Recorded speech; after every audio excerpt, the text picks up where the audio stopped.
só queria saber a sensação, primeira, de botar um fundilho num Fórmula Indy, no caso um March 83, qual que foi a sensação diante daquele referencial que você tinha do Fittipaldi F8?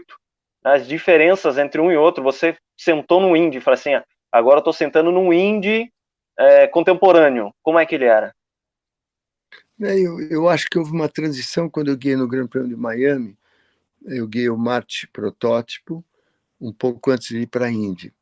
E era um carro moderno, muito bom, muito rápido. Então eu já tinha uma noção do como era o carro de 84 de corrida, que corria em Le Mans, um carro forte. E aí convidaram para correr em Indianápolis.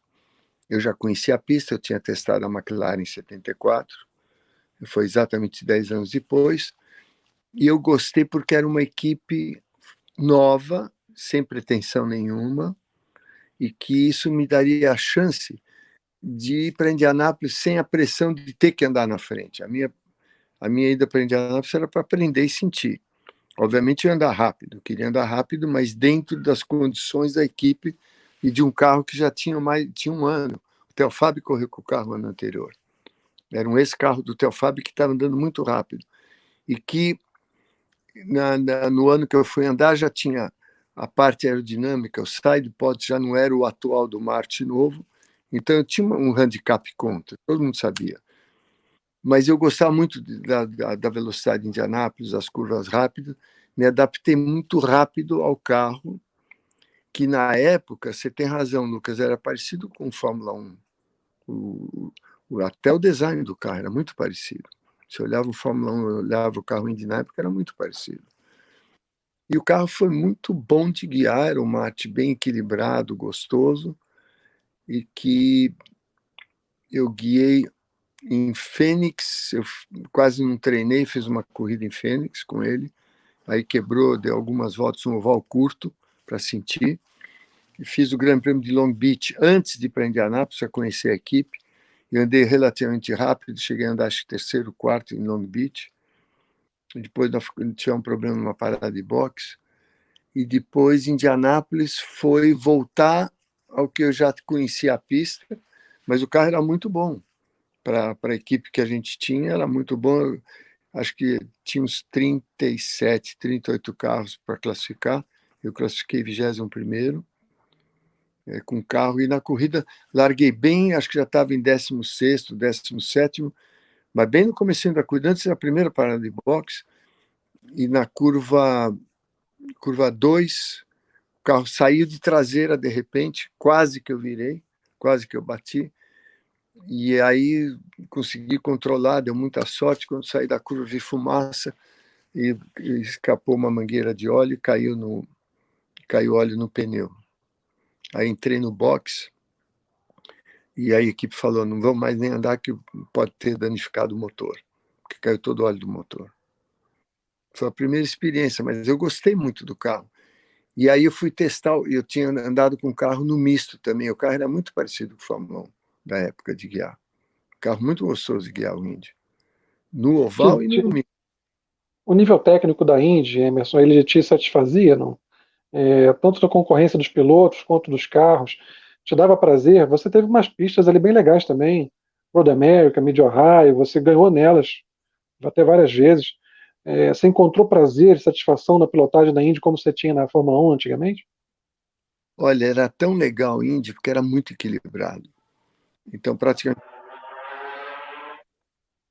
com o regulamento muito mais restrito que a dinâmica.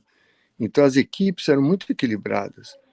Eu estava numa equipe que não era grande, mas estava andando quase junto com a Penske, com as grandes equipes da época, com uma equipe pequena que tinha um quarto do budget, um quarto da verba que os outros iam ter, que as outras equipes tinham, e você conseguia competir, desde que você regulasse o carro bom, e que o americano sempre conseguiu fazer isso, um regulamento de baixo custo, equilibrado.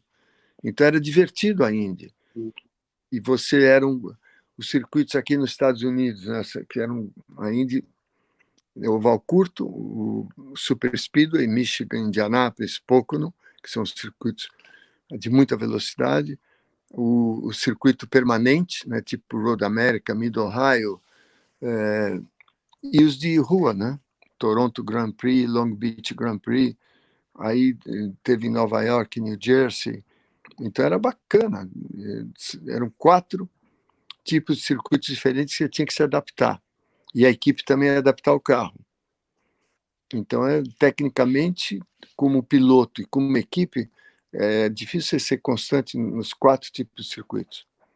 Era um trabalho legal. Eu gostei muito aqui. O ambiente excelente, porque o americano respeita muito mais a integridade do esporte, né? Muito mais respeitado aqui nos Estados Unidos do que a Fórmula 1, do que nós latinos. O ambiente fora do cockpit era muito mais família, amigos, você tem organizado o fim de semana. É diferente da Fórmula 1. Então eu ia para a pista, eles me avisavam, olha, amanhã às 9 da manhã você vai ter uma entrevista com um jornalista do New York Times. Tá, tudo organizado. A Fórmula 1 é tudo meio atropelado. E o americano é sistemático, bem organizado. Então, o fim de semana é agradável para quem participa. Até a própria imprensa, porque sabe que tem horário, vai poder entrevistar, é tudo muito bem organizado, muito legal. Então, não era só guiar o carro que era agradável, mas o ambiente da Indy, o público tem acesso aos carros, é mais amistoso, é diferente da Fórmula 1, que fica todo mundo afobado, todo mundo nervoso, intriga. A Fórmula 1 não é fácil. A melhor coisa da Fórmula 1 é a hora que você está no cockpit guiando. O resto não é fácil. 85, Emerson, você